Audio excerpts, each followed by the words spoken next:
especial já, um almoço, todo primeiro domingo do mês temos um almoço especial. E hoje tivemos também a presença do pastor Eduardo Fagundes, plantador de igrejas, compartilhando conosco um pouco da sua experiência plantando a Igreja Batista, segunda Igreja Batista do Jardim Vitória, um tempo especial também. Dados esses avisos, meus irmãos, te convido a abrir sua Bíblia no Salmo 13.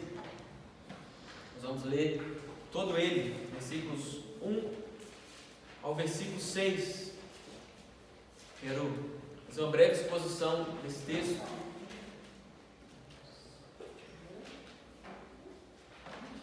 Nem sempre de imediato, ao clamarmos a Deus, nós ouvimos a resposta dele.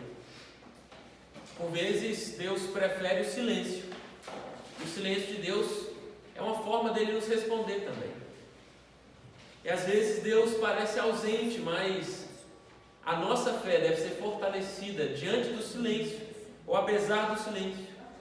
A gente às vezes tem a sensação do abandono divino, que Deus, como se Ele tivesse nos abandonado. Então o nosso desejo, o nosso intuito com essa pregação é trazer para os irmãos que, embora passemos por dores, embora passemos por desafios, e mesmo quando Deus não fala audivelmente, nós precisamos fortalecer a nossa confiança nele, mesmo com o silêncio. Então vamos ler.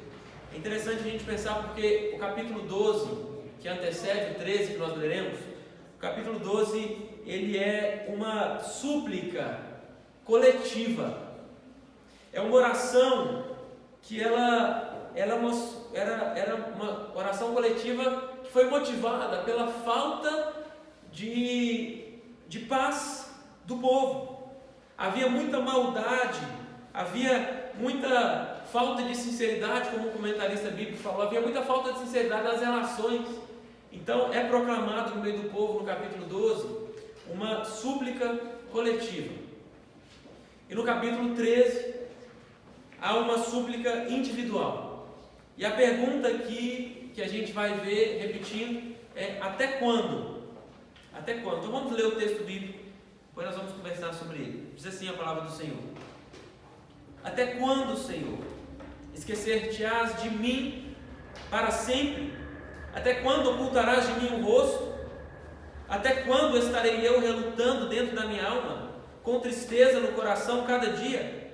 Até quando se erguerá contra mim o meu inimigo? Atenta para mim, responde-me, Senhor, Deus meu. Ilumina-me os olhos, para que eu não durma o sono da morte, para que não diga o meu inimigo: prevaleci contra ele, e não se regozijem os meus adversários, vindo eu a vacilar. No tocante a mim, Senhor, confio na tua graça. Regozije-se o meu coração na tua salvação. Cantarei ao Senhor, porquanto me tem feito muito bem. Vamos orar, Pai. Obrigado pela tua palavra, que o teu Espírito Santo possa ministrar aos nossos corações aqui. Que a tua verdade possa incendiar o nosso coração, Pai. Possa nos fazer lembrar que o Senhor é um Deus presente. Te oro em nome de Jesus. Amém? Amém. Meus irmãos, se os irmãos perceberem, o salmista ele repete a mesma pergunta pelo menos 4 vezes. Nos 2 primeiros versículos a pergunta é: até quando, Senhor? E aqui a gente vê que o salmista está clamando a Deus, porque diante das dificuldades que ele passa, ele está lidando ali com a sensação do abandono. Ele está lidando ali com o silêncio do céu. Todos nós já passamos ou passaremos por alguma estação do silêncio de Deus. Às vezes a gente está passando por uma situação de saúde e vem um diagnóstico e Deus não responde quando a gente pergunta no momento. Às vezes a gente faz uma oração repetida, faz uma oração hoje, daqui uma semana continua e por meses continua orando e a resposta não muda e nada acontece. Às vezes a gente está buscando e a crise familiar, em vez de diminuir, está aumentando e Deus parece ausente. A gente clama, a gente chora, a gente jejua, a gente ora e o céu permanece calado. Isso aconteceu com alguns personagens da Bíblia. Isso não é algo propriamente exclusivo, meu ou seu, mas Jó passou por isso. Se você observar nos 40 e poucos versículos de Jó, nos 38 primeiros, Deus permanece em silêncio quando Jó clama ao Senhor. E os amigos tentam responder aquilo que Deus, somente Deus, poderia acalentar o coração de Jó. Os 38 primeiros capítulos, quanto tempo Jó clamou e Deus não respondeu? Isso aconteceu com José no Egito. José foi prejudicado por familiares. José foi prejudicado pelo patrão dele. José foi prejudicado pelos amigos dele. Isso aconteceu com ele. Isso aconteceu com Jesus no Getsêmani. E foi assim com Davi também nesse Salmo capítulo 13. E a gente vê, eu quero começar primeiros versículos aqui. Essa palavra dele reflete um desespero. Pessoas que não ouvem a Deus têm o potencial de entrar em desespero. Ele usou, como eu falei, 4 vezes essa expressão, porque ele está se sentindo abandonado, ele está se sentindo esquecido, ele está se sentindo ignorado. E é interessante que o verbo no original aqui no hebraico, ele transmite a sensação de deixado para trás intencionalmente. Talvez se eu fosse traduzir essa pergunta, até quando? Essa pergunta, o verbo usado, ele indica uma sensação, Senhor, eu fui deixado para trás intencionalmente. Ele está sentindo doído. Então, Davi está falando assim, parece que Deus está ouvindo todo mundo. Até o ímpio está recebendo a resposta de Deus, mas eu não estou recebendo, menos eu, todos menos eu. Muitos das vezes estão nesse ambiente aqui, igreja, nos ouvindo, mas com o coração assim, Senhor, por que tantas pessoas estão recebendo a resposta e eu não estou recebendo a sua resposta? Esse era o clamor de Davi. Mas eu quero ilustrar dizendo que, ainda que Davi se sentisse assim emocionalmente, Deus estava presente. É como uma criança que está num quarto escuro, acorda de madrugada, o pai está sentado ali num banquinho, no cantinho do quarto, e aquele filho pequeno está clamando pelo pai, o pai está ali, o pai permanece em silêncio, o filho não vê, o filho tem medo por conta do escuro, o filho começa a entrar em pânico porque não ouve o pai, mas o pai está ali sentado, dentro do quarto, protegendo o filho. Talvez isso ilustre o relato, a relação de Davi com Deus naquele momento. E então o primeiro destaque que eu dou é até quando Davi revela que ele estava se sentindo abandonado. E esse é um retrato da alma humana, de um crente, de alguém que era alguém segundo o coração de Deus.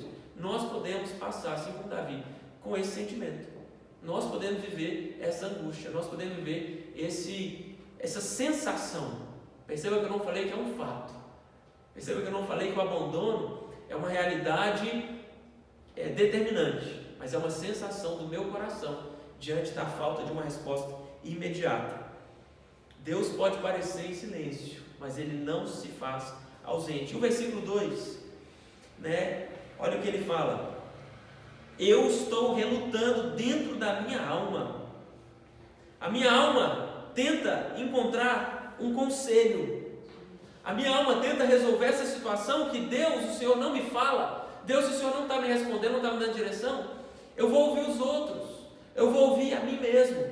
A minha alma está buscando conselhos por conta da tristeza. É interessante que a palavra aqui para conselhos, se a gente for buscar, ela tem a ver com meu coração está buscando planos, eu estou relutando, eu estou buscando uma estratégia, eu estou buscando encontrar alguma forma dentro da minha alma. Muitas vezes o silêncio de Deus, eu aprendo uma segunda questão, nos gera uma tentação. A tentação já que Deus não está me respondendo, eu vou tentar resolver sozinho. Já que Deus não está resolvendo, e o diabo é bom para colocar uma tentação nesse momento, para lançar um dardo inflamado, para falar assim, já que Deus não está te respondendo, abandona ele e morre, como disse a esposa de Jó. Já que seu Deus não está te respondendo, rebela-se contra ele. Então é uma tentação de tentar resolver sozinho. Quando Deus se cala, a gente busca algum atalho. Eu estou esperando resposta, eu estou ansioso para resolver essa área da minha vida, mas Deus não me respondeu, então vou agir por mim mesmo, ou então vou buscar um atalho, ou então vou buscar resposta em um conselho vazio de alguém que nem espiritualmente falando é bom para aconselhar, nem crente mas ele tem uma resposta para mim. Mas a resposta, às vezes, em vez de trazer solução, vai trazer mais problema, mais angústia. A gente, às vezes, cede, e a tentação do maligno, cede a pecados antigos para gerar um alívio emocional, porque eu não tenho uma resposta. E a ansiedade, ela gera isso. A falta de uma resposta, o silêncio, o ponto de interrogação tem um potencial de fazer você ir para fugas emocionais, para abandonar mesmo. O inimigo vai nos tentar nos momentos de vulnerabilidade. O silêncio de Deus é um momento de vulnerabilidade. Muitas pessoas, para voltar a ter uma suposta paz, negociam valores. Muitas pessoas, para ter uma paz, às vezes imediata, momentânea, ou para resolver uma situação, abre mão de um valor eterno que Deus já colocou no coração.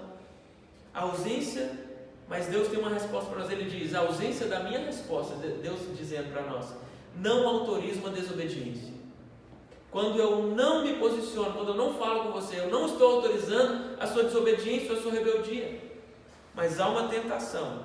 Quem passou e sofreu tentação? Abraão e Sara. Por conta da não resposta imediata, o que eles fizeram? O pai da fé caiu nessa tentação. Falou: Sara, vamos, já que eu vou ter um filho da promessa, Deus não está me respondendo ainda. Ele falou, mas eu não estou crendo, a minha fé está se abalando, então eu vou resolver da minha forma. O que aconteceu? Deu no que deu até hoje, né? Até hoje, não vou entrar nesse pormenor.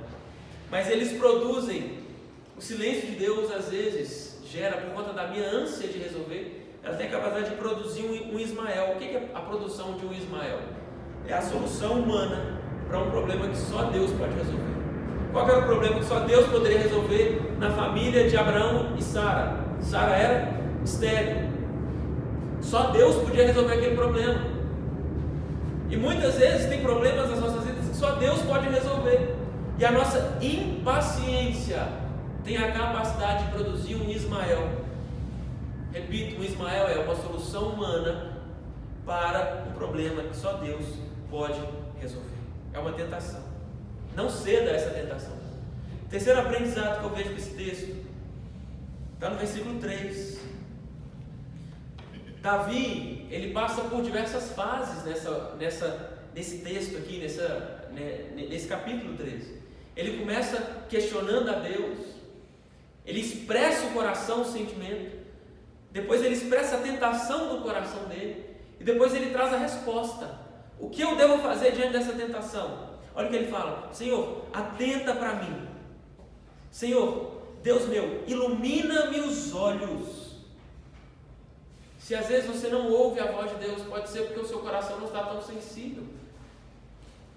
Mas às vezes, o nosso clamor precisa ser como Davi: Senhor, ilumina os meus olhos, limpa os meus olhos para que eu consiga ver a tua direção. Limpa os meus ouvidos para que eu consiga discernir a sua voz. Limpa a minha mente para que eu possa discernir os pensamentos que o Senhor tem para mim. E ele começa: Senhor, atente. Olha como é um clamor persistente.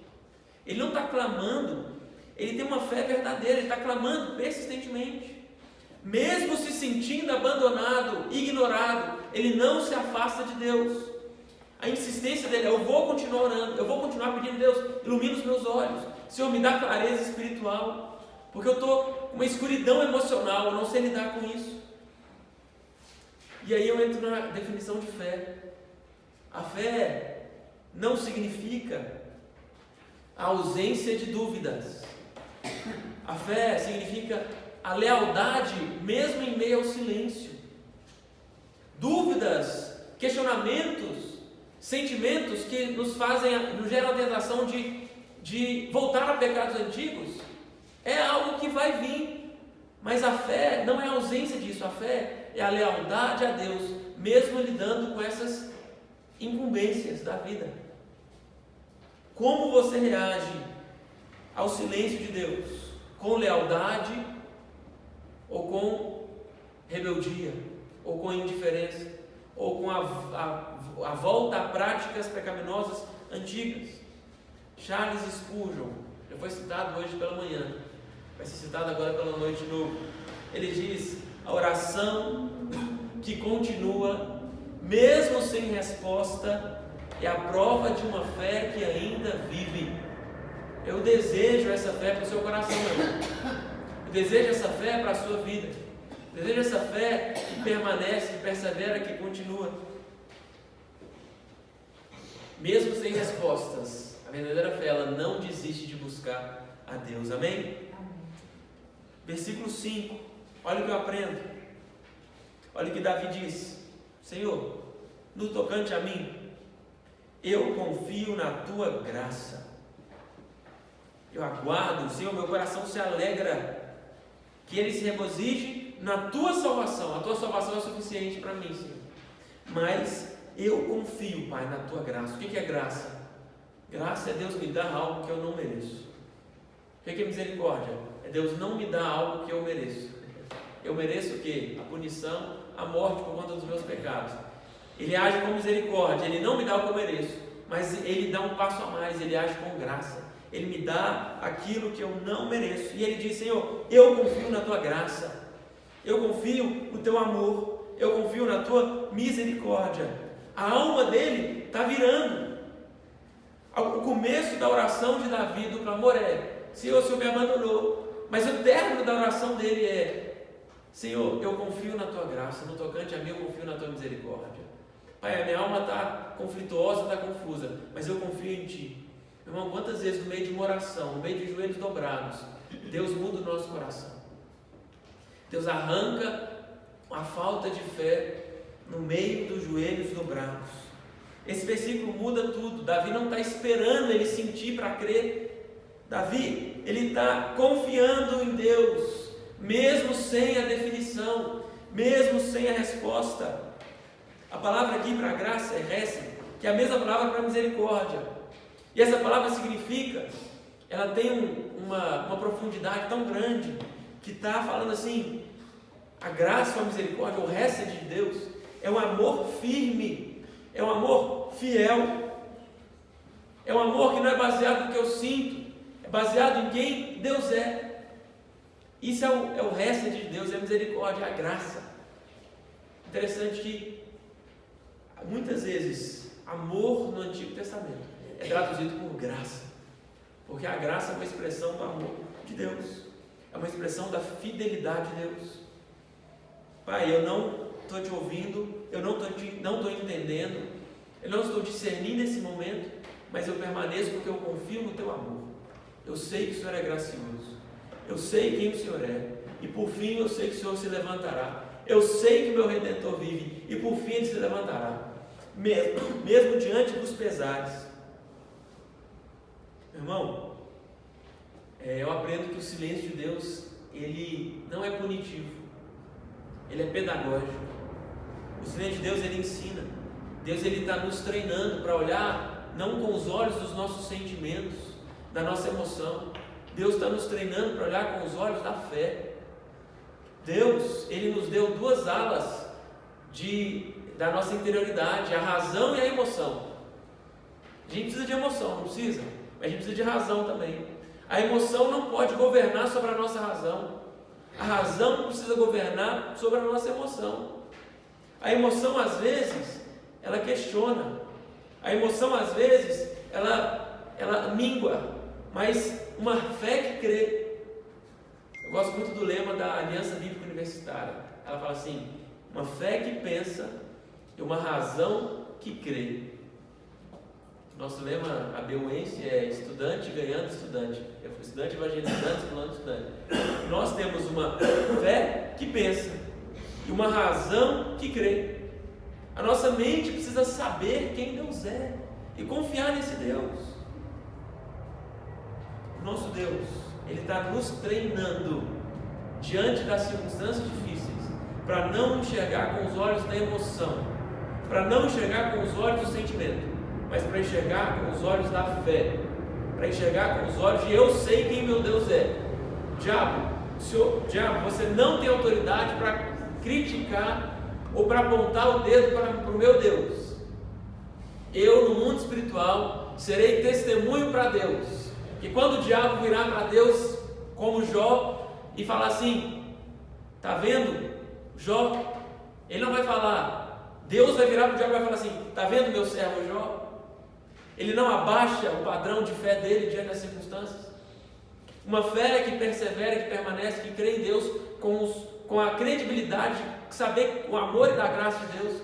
É uma fé que vira testemunho no mundo espiritual, a ponto de Deus virar para o diabo e falar assim: está vendo meu servo, minha serva Conceição, diante dos desafios que tem passado, ela não abandona o meu Deus, ela não me abandona. Está vendo minha irmã, minha filha, minha serva Danaí, mesmo no momento de luta, de crise, de dificuldade, ela não abandona a mim, não abandona a minha fé. Está vendo cada um aqui, poderia citar nome por nome, porque os irmãos têm passado lutas e desafios, mas a nossa perseverança, a nossa fidelidade a Deus, baseada no amor e na graça e na misericórdia de Deus, no resto de Deus, é um testemunho no mundo espiritual, para Deus falar assim: está vendo meu servo?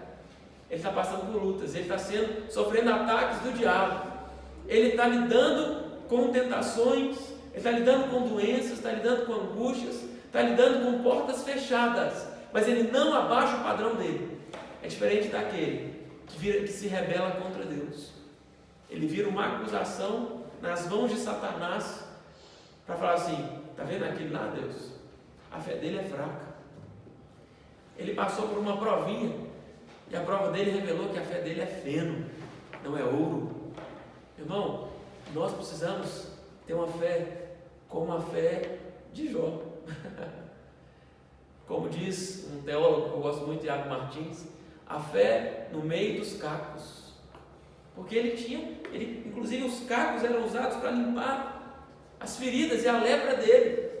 Mas é uma fé no meio dos cacos. Essa é uma fé que sabe: Deus, o teu silêncio, ele não é punitivo. Deus, a tua espera, ela é pedagógica. Eu gosto muito de uma música do Marcos Almeida, Palavra Antiga, alguém conhece? Ela fala assim: esperar é caminhar. O nome da música chama Esperar é Caminhar. E ele canta assim: no silêncio, o Senhor, eu ouço o vento bater, a brisa soar, mas o teu silêncio, Senhor, esperar em Deus é sempre caminhar. Quando você espera, não nas circunstâncias, não em pessoas, mas em Deus, esperar em Deus é sempre caminhar. Eu faço coro a esse coro aí sim. Então a nossa alma precisa apresentar a Deus: sofro dores, sinto o abandono, mas meu sentimento está submetido à minha fé. E não a minha fé submetida à minha emoção, porque a minha emoção é instável, é variável, mas a minha fé é firmada na rocha, e a rocha é Cristo Jesus. Amém. Que o nosso Deus que a nossa vida possa passar por essa virada na alma, essa fé que crê, essa razão que crê, essa fé que espera, que não é baseada nos sentimentos. Deus está te treinando para enxergar com os olhos da fé. Quinto e último ponto, veja no versículo 6. E ele fala assim: eu cantarei ao Senhor. Não é eu estou cantando ao Senhor. Eu cantarei ao Senhor. Você tem a capacidade de falar isso, meu irmão? Estou passando luta, mas eu vou cantar para o Senhor. É isso que diz o Salmo 126, né? Aquele que, quando está caminhando, plantando, regando, ele vai voltar colhendo os seus molhos. Ele vai voltar cantando, se alegrando, sorrindo. É a fé de quem planta no solo do céu. É a fé de quem planta no terreno que é firme, que é Cristo Jesus. É a fé de quem fala assim: eu cantarei ao Senhor, porque Ele já me tem feito muito bem. O cantarei está no futuro, o feito está no passado contínuo. Ele tem no presente contínuo. Ele tem me feito muito bem. Eu vou cantar, Ele já tem me feito bem. Eu estou passando dificuldade, mas Ele tem me feito bem. Davi ainda não tinha tido a sua oração respondida. Davi ainda não tinha ouvido a voz de Deus, nem portas abertas, mas ele já estava declarando o louvor dele, pela certeza do caráter de Deus. Ele não vai falar: Deus vai me fazer bem. Ele está falando: Deus já tem me feito bem. Ele está olhando para o histórico de fidelidade de Deus. Gosto muito daquela música: conta as bênçãos, conta quantas são recebidas da divina mão, uma a uma, dize-as de uma vez, e você há de estar surpreso, de ver surpreso o quanto Deus já fez. Na vida nós vamos passar vagas procelosas, desalentos, muitos virão, como diz a música, mas eu vou contar as bênçãos, uma a uma, e eu verei surpreso o quanto Deus já me tem feito. É o que Davi está falando, Deus já me tem feito muito bem. Gosto muito daquela música, te adorar é o que sustenta a minha fé, mesmo em meio às provas, às tentações, te louvar. Ou aquela música que nós cantamos, te louvarei, não importam as circunstâncias, adorarei somente a ti, Senhor. Esse tem que ser a sua fala, meu irmão, louvor antes da vitória. E isso é um crente maduro, ele não louva só, ele não serve só quando Deus abençoa, ele não é fiel ele não é fiel depois, ele é fiel antes.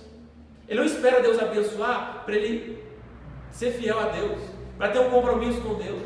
Ele não espera o favor de Deus ser derramado sobre a casa dele. Ele é fiel antes, mesmo sem, como diz Elias. Ele fala, ó, esse azeite aqui, você vai dar para o profeta, você não vai comer, tomar não. O que Deus fez? Multiplicou, nunca faltou azeite. Porque aquela mulher, os irmãos sabem do que eu estou falando, aquela mulher, ela compartilhou antes da resposta. Ela não deu do que havia sobrado, ela deu do pouco que ela tinha.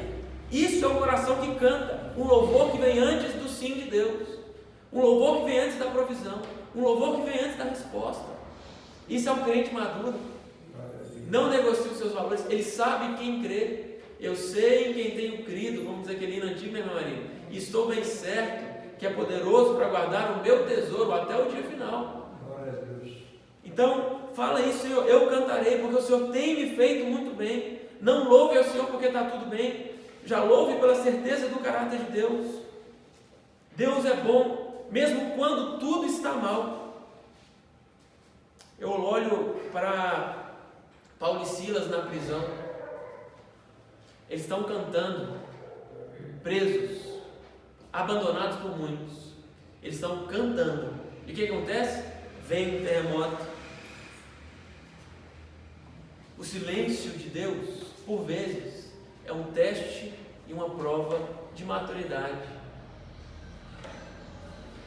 O silêncio de Deus, por vezes, é um teste de maturidade, para ver se o nosso louvor depende das circunstâncias ou da nossa convicção. Se ele depende da emoção, do momento, do ambiente, de tudo está bem, ou se depende da minha convicção, do que eu sei, do que eu creio, da minha fé, da minha fidelidade. É isso que diferencia crentes de maduros de crentes novos na fé. Glória a Deus. Deus nos leve a um novo nível de fé, ao nível de fé de Paulo e Silas, ao nível de fé de Davi, ao nível de fé de Jó. Deus nos guarde. Mas eu finalizo dizendo, quando o céu ele está em silêncio, a terra, o nosso coração, a nossa voz, precisa permanecer em oração. Como eu falei, Deus, ele, embora esteja calado em um momento, ele não está parado. Deus, ele ouve, ele vê, ele ama, mesmo quando a gente não percebe, não sente, mas a fé verdadeira do nosso coração vai florescer nesse silêncio de Deus. Que Deus nos ajude a confiar. Vamos finalizar cantando